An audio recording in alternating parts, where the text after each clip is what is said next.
बिस्मिल्लाहिर्रहमानिर्रहीम। अस्सलाम वालेकुम व्यूअर्स, कैसे हैं आप लोग? उम्मीद है सब लोग खैरियत से होंगे। अल्लाह पाक सबको खुश रखे, आबाद रखे। Welcome to my YouTube channel Ali Shaikh की दुनिया। आज मैं बनाने लगी हूँ बहुत ही मज़ेदार सागूदाना और सवैयों का मज़े का डिज़र्ट। इसको आप कस्टर्ड भी कह सकते हैं। बहुत आसान रेसिपी है, झटपट से बन जाएगी। चलें जी, रेसिपी को हम स्टार्ट करते हैं। टाइम ज़ाया किए बगैर पूरी वीडियो वॉच कीजिएगा। बिस्मिल्लाहिर्रहमानिर्रहीम। सबसे पहले मैंने ले लिया जी 3 लीटर दूध। इसको मैंने रख दिया जी बॉईल करने के लिए। और दूसरी साइड पे मैंने रख दिया एक पैन, उसमें डाल दिया जी 1 कप पानी। उसको कर लेंगे जी हम पहले बॉईल।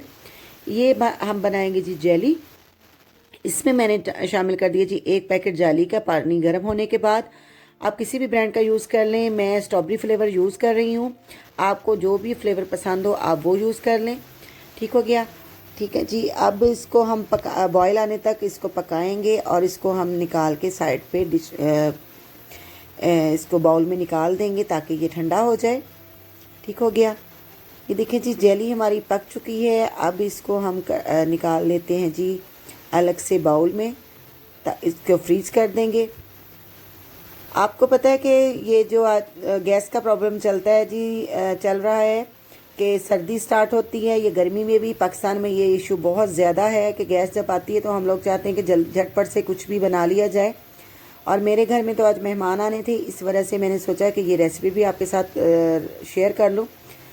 दूध हमारा बॉईल हो चुका है और जेली हमने बॉईल करके पका के साइड पे निकाल दी है ठंडा होने के लिए। और एक पतीली में मैंने 1 कप पानी डाला और इसमें मैं बॉईल करूँगी जी साबूदाना।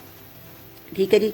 साबूदाना जब तक अच्छी तरह से पक ना जाए उस वक्त तक साबूदाना हम बॉईल करेंगे। और दूध बॉईल होने के बाद मैंने इसमें शामिल कर दिया जी 4 अदद इलायची और 1 कप चीनी का। वज़न के लिहाज से जी 200 ग्राम चीनी बनती है। आप अपने टेस्ट के अकॉर्डिंग मीठा कम ज़्यादा कर सकते हैं, लेकिन जितना मेरे पास दूध था उसके हिसाब से ये चीनी काफ़ी रहेगी।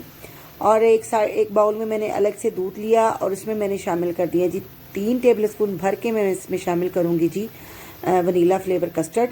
आपको जो फ्लेवर पसंद हो आप वो डाल सकते हैं।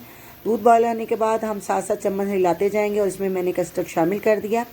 कस्टर्ड मैंने इसलिए बहुत ज़्यादा शामिल नहीं किया कि हमने इसमें साबूदाना भी शामिल करना है और एक और चीज़ हमने शामिल करनी है, तो इसलिए मैंने इसको थोड़ा पतला रखा है अभी।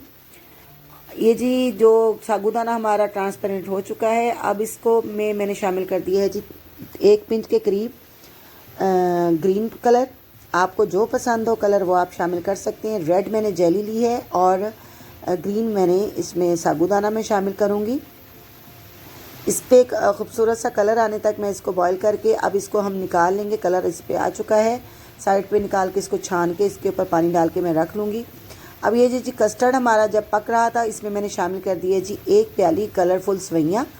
मैं इसमें बॉईल करके नहीं शामिल करूँगी। इससे डालने से हमारा एक तो कस्टर्ड ठीक हो जाएगा और इसमें खुशबू भी बहुत मज़े की आएगी।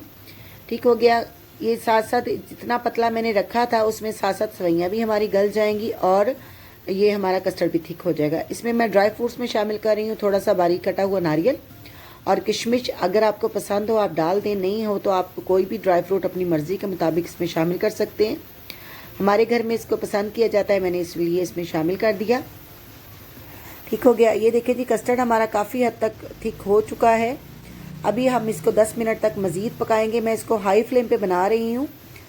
ये देखिए जी कस्टर्ड हमारा ठीक हो गया। अब ये जो जेली हमने बना के रखी थी वो मैं इसमें शामिल कर दूँगी। हाफ़ जेली हम इसमें शामिल करेंगे और हाफ़ जेली हम रख लेंगे गार्निशिंग के लिए। ठीक हो गया? जेली मैं गरम कस्टर्ड में इसलिए शामिल कर रही हूँ कि इसमें इसका टेस्ट भी अच्छा चला जाएगा या इसमें ये मेल्ट भी हो जाएगी तो इसका टेस्ट मज़ीद अमेजिंग हो जाएगा। ठीक हो गया? अब ये मैं 4 टेबलस्पून भर के ये जो हमने साबूदाना बॉईल करके रखा था वो इसमें शामिल कर दूँगी और इसको मिक्स कर देंगे और थोड़ा सा मैं बचा लूँगी गार्निशिंग के लिए। ये देखिए जी कस्टर्ड हमारा बल्कि मुकम्मल तैयार है और ये काफ़ी हद तक थिक भी हो चुका है। अब हम इसको कर देंगे डिश आउट। अब अगर मेरी वीडियो पसंद आई तो प्लीज़ लाइक कर दें और मेरे चैनल को सब्सक्राइब करना बिल्कुल भी नहीं भूलना। ये देखिए जी इसका फाइनल लुक। मेरे चैनल को सब्सक्राइब करें, ऑल पे क्लिक करें और ताकि मेरा हर आने वाला नोटिफिकेशन आपको मिलता जाए। बेल का आइकन प्रेस करेंगे और मिलते हैं जी नेक्स्ट वीडियो में। बहुत सा ख्याल रखिएगा अपना और मुझे रखेंगे दुआओं में याद। और अपने प्यारे प्यारे हाथों से एक प्यारा सा कमेंट ज़रूर कर दीजिएगा कि आपको ये मेरी रेसिपी कैसी लगी, अच्छी लगी, बुरी लगी, जो भी हो आप ज़रूर बताइएगा। मिलते हैं नेक्स्ट वीडियो में। लाली शेख के दो दें इजाज़त। अल्लाह हाफिज़।